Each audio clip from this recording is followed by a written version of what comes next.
Welcome to our podcast for college Catholics, where we discuss faith and spirituality from a Catholic perspective. I'm Father Patrick, and in today's episode, we welcome two Miles Christi Seminarians, Andrew and Owen, who are Miles Christi Seminarians here in Michigan. Hello, Andrew. How are you? And Owen, how are you doing? How are you guys doing? Very good, Father. Thanks for having us on the podcast. Very good to be here again. I think this is our we've been here before, so glad to be back. How many times? Once or twice? I think just once. Yeah, about 2 years ago, I think it was. Okay. It's been a while, so it's good to be back. Okay, why don't you tell us a little bit about yourself so that those who are listening know who I am talking to? Yeah, so my name's Andrew. Like Father said, I'm a seminarian with Miles Christi in my 5th year. So I entered about a little under 5 years ago, I guess. And I started here in Michigan, my formation. And then I went to Argentina for 2 years where I did my novitiate. And now I'm back in Michigan studying philosophy. So I'll be here for a little while. And before being a seminarian, what did you? Where are you from? Where did you study? And stuff? So I'm from Colorado originally, just outside of Denver.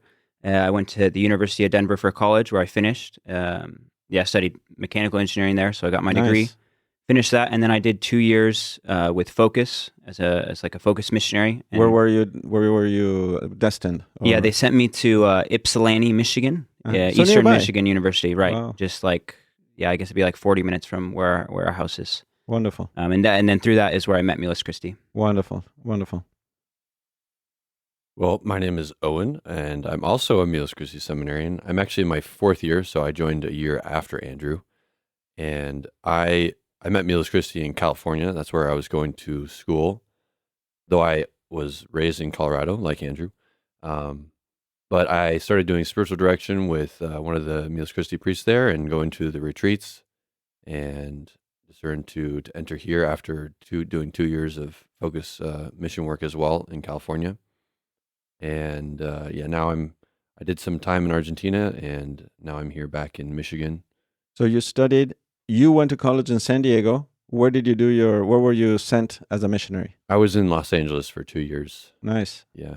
Wonderful. With Andrew's sister-in-law, actually. Which is kind of wow. fun. That's right. Small world. So Incredible. Small Catholic world.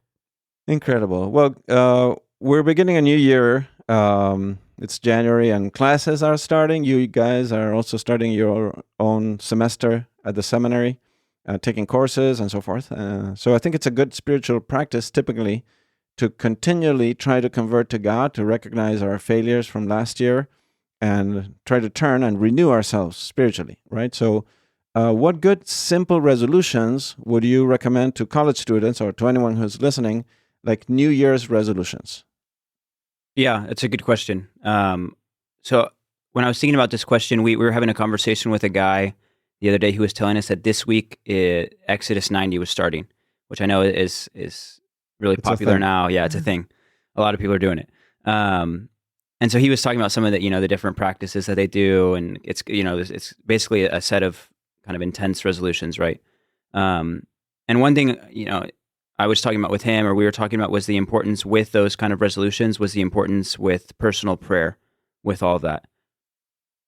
Because basically, a lot of us make these resolutions, or maybe we want to do different fasts or different, we think of like the penances, the mortification, right. Externals. The externals, exactly.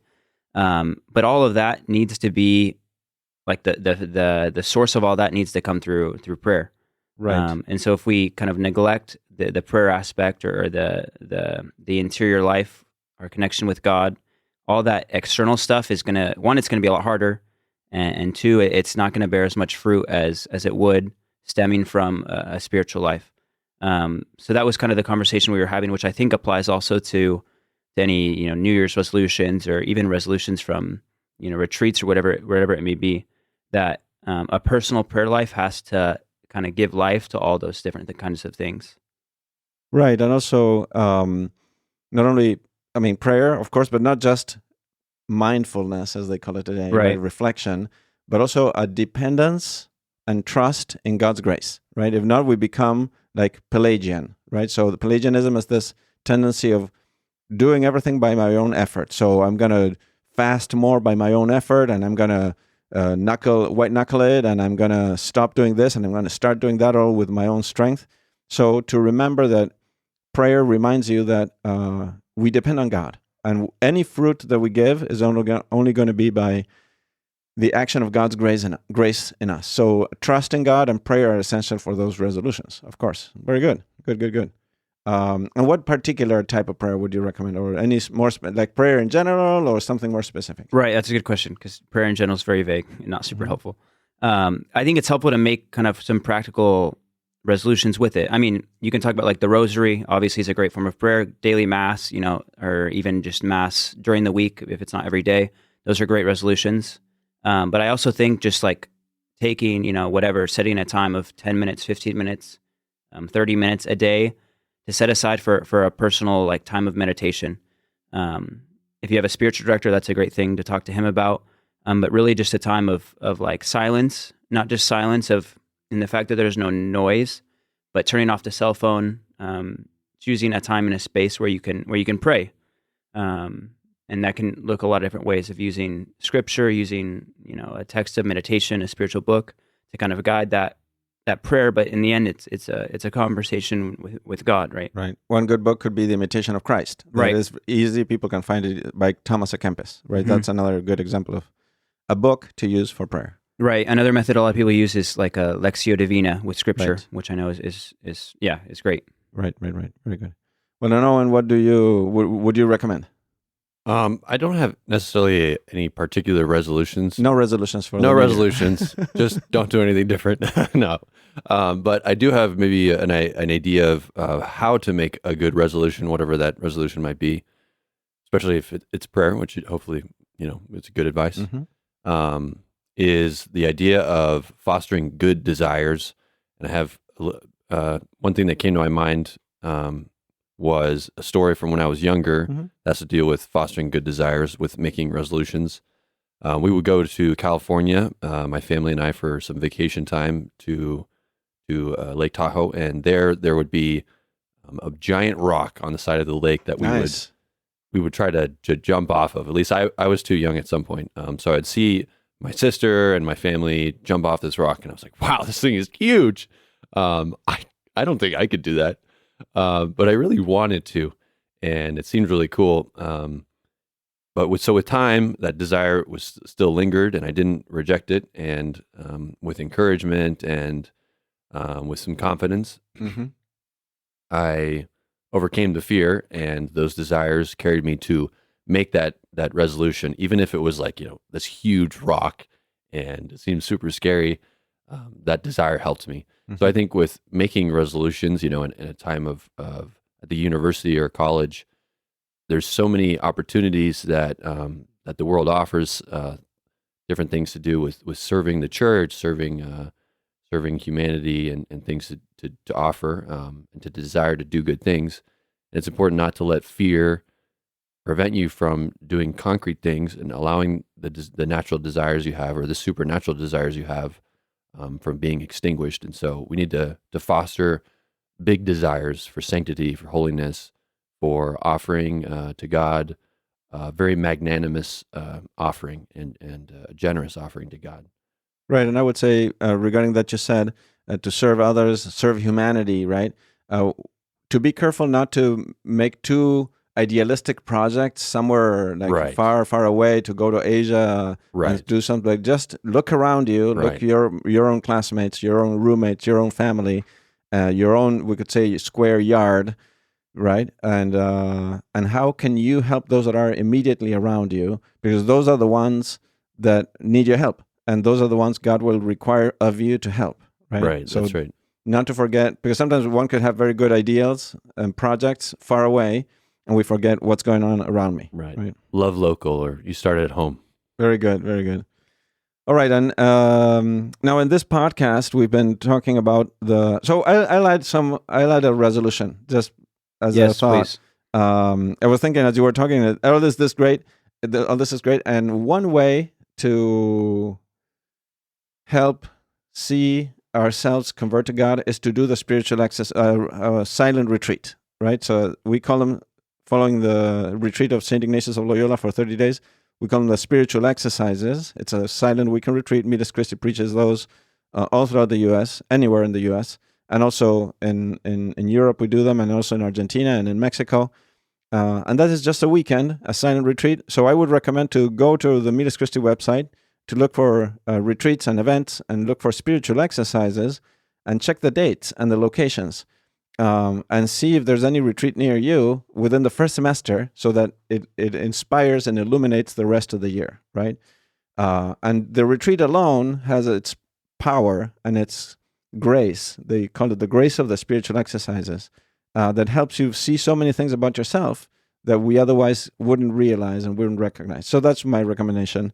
But practically to go to the website, look, the dates that are coming up. We have men's retreats or women's retreats for 16-year-old and older, and over. So to look at those things and schedule and sign up, and that's a practical resolution, But in the podcast, we were talking about the commandments, and particularly the fifth commandment, that is, thou shalt not kill. But I was thinking, okay, how you've been in college and you've been also mentoring people in college as a missionary and mentors. So how would you apply the fifth commandment to college? Of course, we shouldn't kill innocent people, of course, yes. But there's many other ways that without getting to that extreme, there's many ways in which we can sin against the fifth commandment. So what are some ways that you've experienced in college that you see people sinning against the fifth commandment that you would say today, so that we as college students, let's say all college students, can have it in mind and avoid those things? Right. I think, like you said, we're not all killing people on college campuses, which is good, but there are things that are more interior and subtle that we might miss if we're not paying close attention. Mm-hmm. And I think one of those things that exists at the university or the college campus, especially, is the idea of rash judgment, of seeing those around you as being against you, or that they're a threat to your success. I was an athlete in college, a rower, and one of the concepts at least in the athletic world, also in the academic world, is the people in your boat are trying to take your spot, and you need to make sure that they don't get it. So they're against you. But it's terrible, right? And same thing in the classroom. Like, I need to get the best grades. Like, it's all about me. Those people, I'm not going to help them. Like, they're out for they have to study by themselves. Right.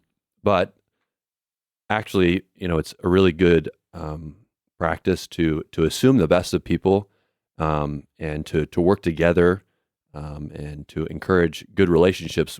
Whether that's in the athletic world or in the academic world, we're all pursuing some end together. We're not in competition, but to assume the best of other people allows you to be more positive, to enjoy things. You don't have to have the anxiety that many people have on the college campus. So preventing yourselves from falling into rash judgment is something that I think is very helpful for college students nowadays. Yeah, I think that's a good point, Owen. And it made me think actually of when I was thinking about this question, some thoughts that I had, because I think like a big way is just that we maybe fall into breaking the fifth commandment is through our negative thoughts of other people. Right, we destroy people in our minds sometimes. Like, oh, look at that guy. He's like this, and this. And because probably he did this, and this. And we have probably no idea. We're just inventing it all in our mind. Right, exactly. And yeah, it's like you can construct a whole world in your head that may or may not have any correspondence with reality. Right. There's a great book by C.S. Lewis called The Great Divorce, which maybe some of you have read. Mm-hmm. If not, it's well worth a read. But the premise is that it's kind of like a path of going to heaven, and there's different souls it's kind of a type of purgatory that encounter different angels, basically, who are in heaven. And I think if I remember correctly, it's the first angel that encounters a soul that's kind of on his way, but needs to be purified, basically. Mm-hmm. And the angel says he's like he wants to apologize to this soul who's on the way, because the soul sees this angel and he says, how are you in heaven? How are you an angel in heaven? Because in his life on earth, the angel had murdered someone, like physically he had murdered them. Right. He had committed he had broken the fifth commandment in that way. And the angel says, actually, I did, and that was a terrible thing. But what was worse is how I murdered you in my thoughts every single day deliberately. Wow. When I acted out of murder, I murdered someone out of passion, and that was a terrible thing. But you, who he had some sort of relationship with this man on earth, and he said, murdering you in my thoughts every day was a much worse thing. And so I'm here to ask for forgiveness Wow. for that. So it kind of Lewis does a good job there showing like the gravity of our negative thoughts, Mm-hmm. how they can, they can be a lot more harmful. Sometimes we think that they don't have any consequences because it kind of stays in our head, but they affect our disposition towards other people. They're an obstacle towards charity, Right, and what we say, right? right, exactly. Yeah, they affect the words that they come out of our mouth after.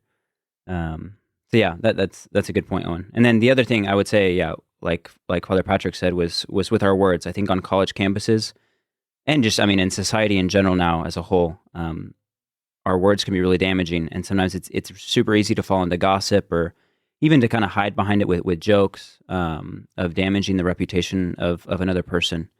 I remember in our literature class we were reading Shakespeare, and our professor made a big point to emphasize that in the past, to damage someone's reputation was a huge deal. And Shakespeare was kind of highlighting that in one of his plays.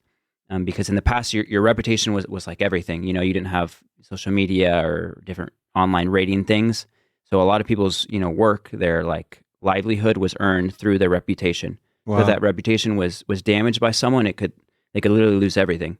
Wow. Or maybe now that isn't the reality so much, but it still doesn't change the fact that to damage someone's reputation through words, Absolutely. can have huge consequences. And it can be an easy thing to fall into.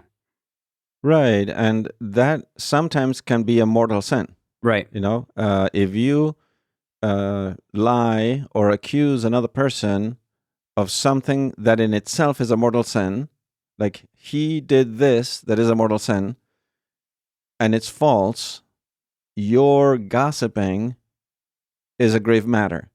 Right. And some people don't think so, don't realize the gravity of what their words carry, right?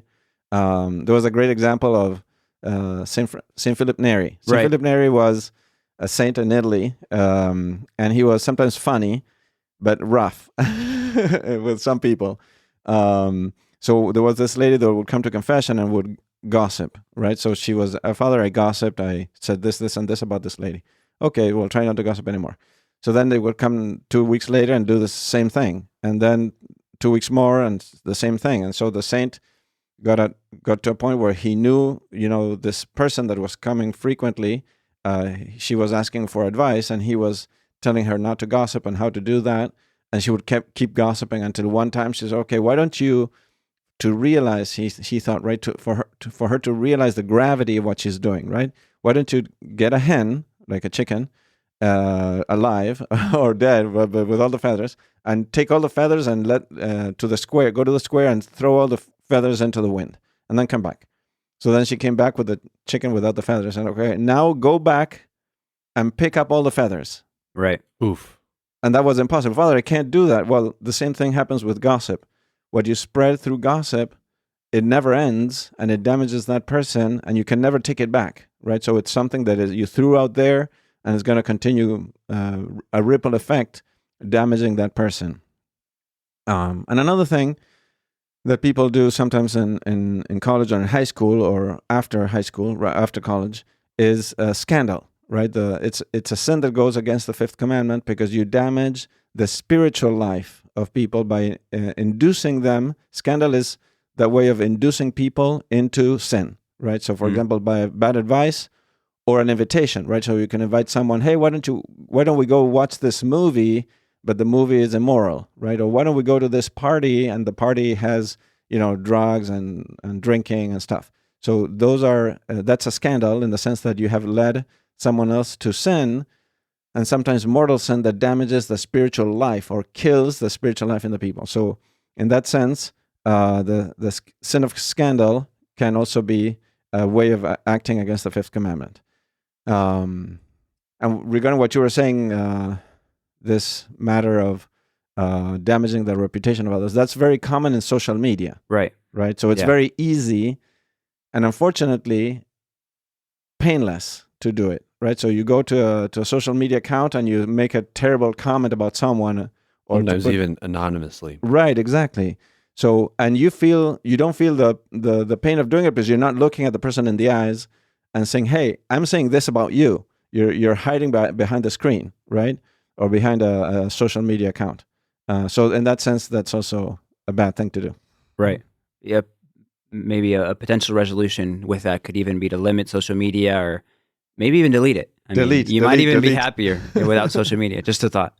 Yeah, I know many people do that resolution, or try to not have smartphones, to have a flip phone or something like that, to use a phone to text, or just a light phone, as they call them, or that's a light phone. Phone. Yeah, I had a friend who had one. And they have limited social media capabilities, but they're still, it's still a phone and you can use it. Anyway, any final comments that you would like to share with us for this new year that is coming for people in college? No, I think it's a good, for a lot of college students, I guess they're in kind of the middle of the year, right? Where they start in August, the classes. Right. They're coming off break. And so I think a lot of people come into the new semester like, okay, this semester I'm going to, start, taking classes more seriously, start praying, getting more involved with the church on campus. Mm-hmm. So I think those are all good things to think about. I think Owen's point is really good that he mentioned at the beginning of fostering that desire. And at some point, if you have that desire, you have to take the action, right? Because I think, the devil does a really good job of coming in and, putting out that desire. Right, snuffing it out, right? Like, oh, no, you have a lot of schoolwork, or no, you don't need to do that. So that's the time to really lean in and, take advantage of those good desires. And also to think, sometimes we want to be good students, right? And it's important to be the best student possible, but the best student possible is not necessarily the one that gets the best grades and never prays. Right. Is the one who gets the best grades he can get within a life that includes prayer life and being charitable to those around you, and being a good Catholic, being a saint. Right. Mm. One thing I was going to add was, as far as in the topic of desire, and then going back to what you were both saying about prayer and relying on God's grace, was that I read somewhere, I don't remember exactly what it said, nor where the source was. So, Mm-hmm. but it said something along the lines of someone who desires to please God and serve God, and has that desire, because if he has the grace of God, there's nothing to fear.